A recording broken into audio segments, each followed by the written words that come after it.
Мінекей құрметті ағайындар, Нұр тауының басына да келіп жеттік. Міне Құран түскен осы тау екен, пайғамбарымызға. Міне керемет, қараңыздар. Меккенің толық үсті көрінеді екен бұл жерден. О, қойнаудың бәрі қала, таудың арасын бәрі. Міне отырған сағат жерде Кағба. Міне керемет. Нұр тауы деген осы тау екен.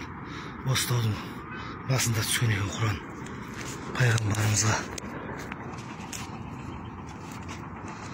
Керемет.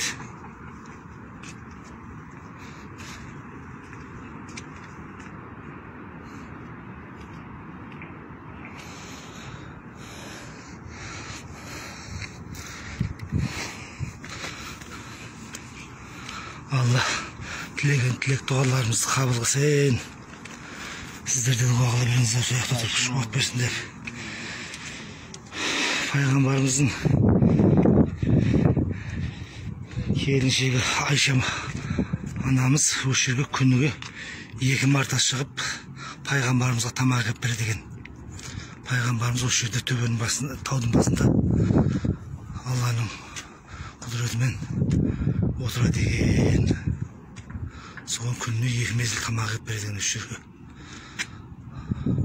Айша анамыз. Керемет. Мені осында ағайындар. Алла қабыл етсін тілектеріңізді.